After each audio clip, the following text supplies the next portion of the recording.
The Grand Egyptian Museum has finally opened its doors to the public, drawing massive crowds of Egyptians and foreigners eager to explore its new galleries, including the halls of Tutankhamun and King Khufu's solar boats. For the first time, all 5,537 treasures of the Golden Pharaoh are displayed together across 7,500 square meters in huts by immersive multimedia and meticulous restoration.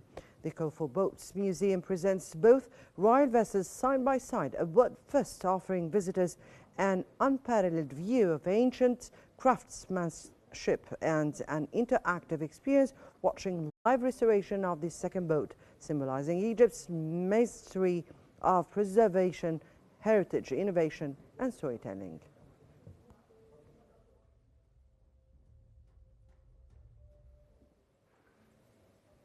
North Sinai Governor Khaled Megawer has affirmed Egypt's ongoing efforts to provide full medical care for the injured from Gaza and to facilitate the steady flow of humanitarian aid into the Gaza Strip. Megawer emphasized Egypt's vital role in coordinating with all relevant parties to ensure the continued delivery of relief supplies, reflecting the country's steadfast humanitarian commitment towards the Palestinian people.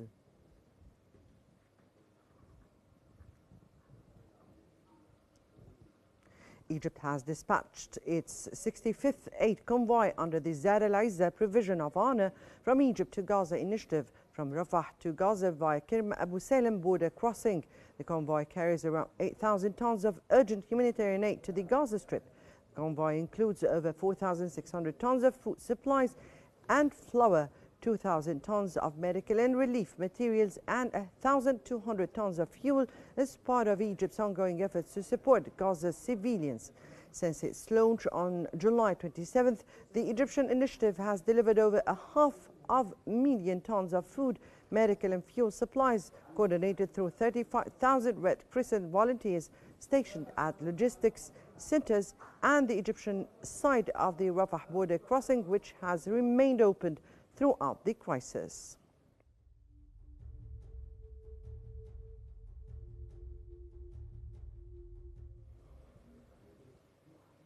Qatar's Emir Tamim bin Hamad Al Thani has called on the international community to increase aid to Palestinians, emphasizing the need for reconstruction and basic humanitarian support. Speaking at the second World Summit of Social Development in Doha, he stressed that social development is impossible without peace and stability and urged renewed international efforts to help Palestinians recover from the effects of Israeli occupation and what he described as apartheid system.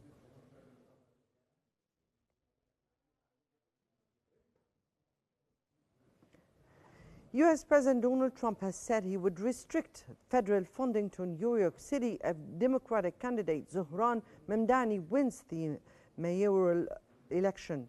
In a post on Truth Social, Trump called Mamdani a communist and warned that the city has zero chance of success or even survival under his leadership.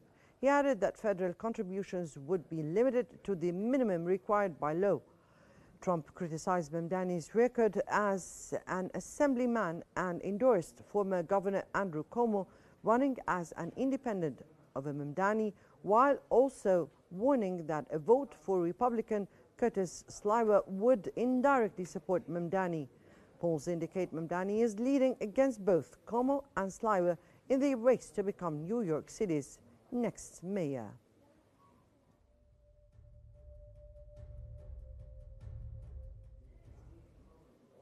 Moving on to Ukraine, where Ukrainian President Vladimir Zelensky has announced Ukraine will establish offices from arms experts and joint weapons production in Berlin and Copenhagen this year.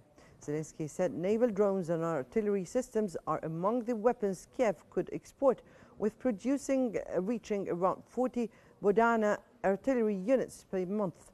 He added that a U.S. team on drone deals will visit Ukraine next week. On the front lines, Zelensky reported continued heavy fighting in Pokrovsk with up to 300 Russian troops in the city and ongoing operations in Debropolya, where Russian forces have lost the initiative but are regrouping. He also noted Ukraine faces a $750 million shortfall for winter gas imports.